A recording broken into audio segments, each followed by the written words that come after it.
So let's introduce the next act on the USC stage. The Jester has lost his jingle. Like the Los Angeles Times Festival of Books, is celebrating its 20th anniversary this year. Yes. And this whimsical tale about finding laughter in unexpected places was written by David Saltzman as he struggled with Hodgkin's disease while in college, and he passed away shortly after completing the book. In 2000, the nonprofit Jester and Farley Fund was developed due to the overwhelming response nationally to David's book, and now they bring The Jester's Lost His Jingle to hospitalized children nationwide. So please join me in welcoming David's mother and brother and our Jester, Barbara and Michael Saltzman, for a performance of this delightful tale. Thank you. Thank you so much. It's so exciting to be here where we first introduced The Jester Has Lost His Jingle 20 years ago. As you heard, I am the mother of David Saltzman. He is the young man who wrote and illustrated The Jester Has Lost His Jingle, and his brother Michael Saltzman, and our Jester with the Jester's friend Farley. The background of the story is David was in a summer school classroom one day, and he made a silly joke and nobody laughed, and he began to doodle, feeling very sad. He drew a sad little face that looked just the way he felt, and he randomly put triangles on his head, took another look at it, and wrote the words, "The Jester has lost his jingle." And he couldn't get that little sad face and those words out of his mind. He went back to his room after school and he wrote out all of his ideas for the story. It took us 5 years and a second mortgage to publish David's story after his passing, but we are now celebrating its 20th year, bringing smiles to children all over the country. We now have a bilingual Spanish and English edition of The Jester, and afterwards we'd be happy to meet you at booth 572 as soon as we finish sharing the story with you. If you know the story, we want you to feel comfortable to say the rhyming words with me and with David's brother. And right now we're very happy to introduce you to The Jester Has Lost His Jingle, written and illustrated by David Saltzman. Our story begins quite removed in a castle far away. Our story unfolds, unfortunately, on a very unfortunate day.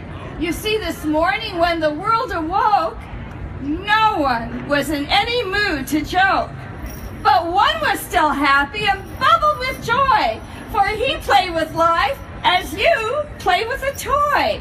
He would dance to its rhythm, being light on his feet. He would sing to its tune, which was gentle and sweet, for he was the Jester. And Jester would he to make people laugh and fill them with glee. He had a special helper, as any Jester should, a friend by name of Farley, a piece of talking wood. He carried Farley all over. The two were quite a pair. They viewed life as a carnival, a fun-filled festive fair.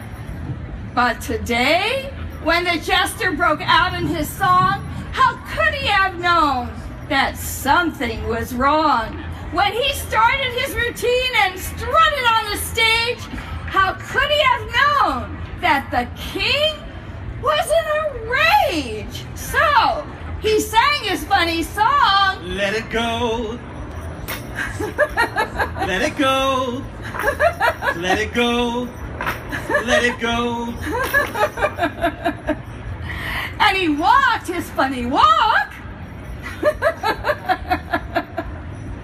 And he danced his funny dance. And he talked his funny talk. Well, hello there. But nobody giggled. chuckled. Nobody laughed. And nobody chuckled. The Jester has lost his jingle! The king yelled in dismay. His bells no longer tingle! That's all I have to say! Then, without a thought and on a whim, the king decided to banish him. Banish me, sire? Don't send me away. Why is your high highness so down this fine day? But the king gave no answer. He said nothing more, merely pointed his finger toward the front door. The jester walked out slowly, and a tear fell from his face, for he'd never left the kingdom, never wandered from this place. And once outside, the jester cried, Oh, Farley, I fear what they say is quite true. I'm no longer funny. My career is quite through. That's nonsense! Claimed Farley. You're still funny, I say. You were funny last week. You're still funny today. It seems a nasty rumor, but laughter must be dead. The world has lost its sense of humor. Farley sadly said. Then it isn't me at all. It's the world that must be sick. We must find that sense of humor and bring it back here quick. So off they went, our fearless two, to bring back laughter, back to you. Their journey was long, and their journey was rough, but the jester was strong, and the jester was tough. They looked far and near. They looked far and wide. They looked everywhere that laughter might hide. They searched in every corner, under rocks and up in trees. They peered into the heavens and gazed deep beneath the seas. They wandered through the country, through meadows lush and pretty. They came upon a gleaming bridge that led into a city. They looked in vain for flowers. They heard no songs of birds, but saw lots of angry faces and heard lots of bitter words. Everyone here is so moody. Everyone here is so mean. I must confess, this city is the saddest place I've ever seen. Maybe someone here can tell me. Maybe someone here might know. How come people aren't laughing? How come spirits are so low? Ask that man. Farley motioned. That man over there, the thin one in the alley with the tangles in his hair. Okay, Said the jester. I'll give it a go. Why are you not laughing, sir? I'd really like to know. Kinda hard to laugh or joke when you're unemployed and completely broke. I have no job, I have no money. So tell me, Jester, what's so funny? Oh, Farley, I fear it's much worse than I thought. Is laughter something these people forgot? Impossible! Cried Farley. Why, that's news I couldn't bear. Ask that man with the briefcase blowing smoke into the air. Okay, Said the jester. I'll try another try. It seems you don't believe in laughing, sir. Can you please tell me why? Laugh, ha! That's a laugh, the best I've had in years. The world's not a funny place. It's filled with pain and tears. Don't you read the papers? It's all there in black and white. Everything is going wrong and jokes won't make it right. I have no time for laughter. I have no time for you. I'm sorry, that's the way things are. There's nothing you can do. Don't believe him. Farley said. We know he must be wrong. Our search for laughter must continue. Time to move along. The jester looked up to the sky as he let out a woeful sigh.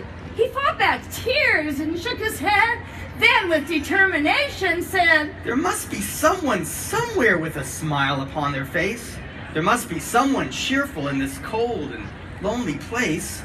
Say, look at that tall building. Perhaps we'll find the answer there. It's up to us to make a difference. It's up to us to care. What of her? Asked Farley. That little girl in bed. The one who looks so fragile, with the bandage on her head. Hello, little girl. The jester said. My, how do you do? I wonder if you can tell me, how come laughter's not with you? The little girl looked up and her eyes were open wide. She turned slowly to the jester and she quietly replied,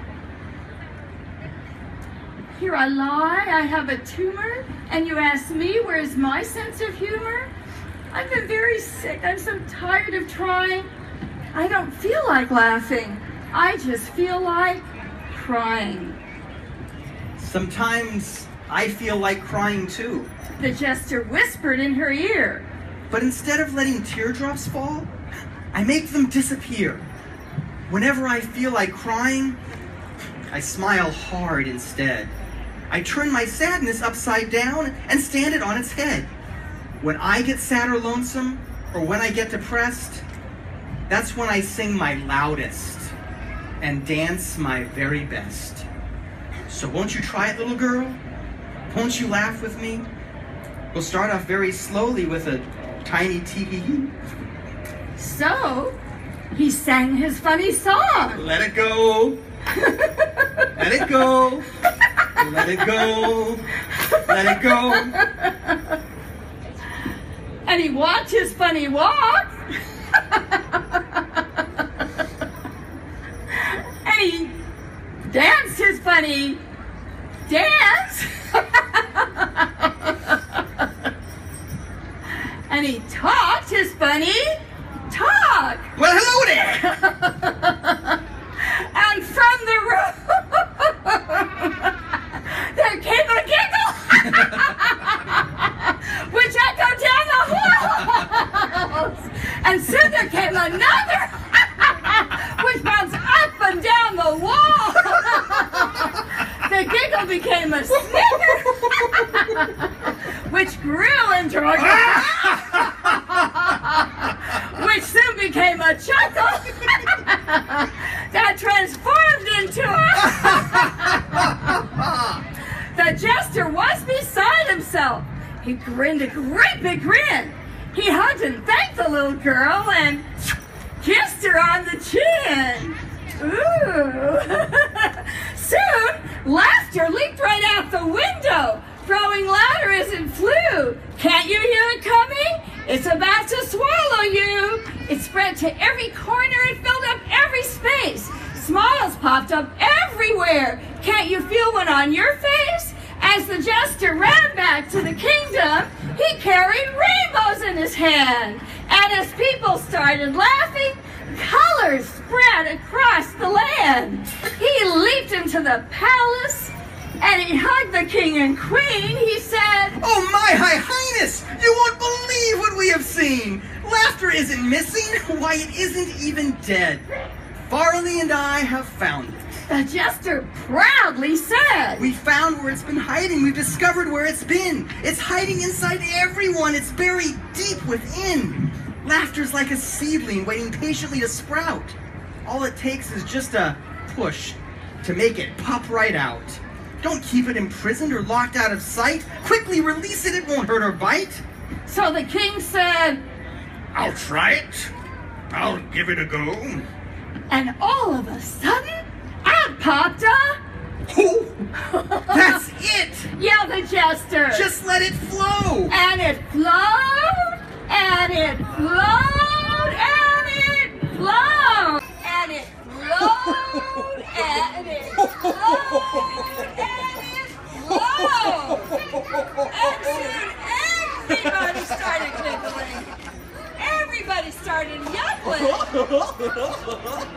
Everybody started laughing. And everybody started chuckling. My Jester, you have done it! Said the king. You saved the day. You brought back love and laughter and helped us find the way. And when the jester heard these words, he smiled and started singing. He somersaulted in the air, for his bells again were ringing. So, when you're feeling lonely, or sad, or bad, or blue, remember where laughter's hiding. It's hiding inside of you. The end.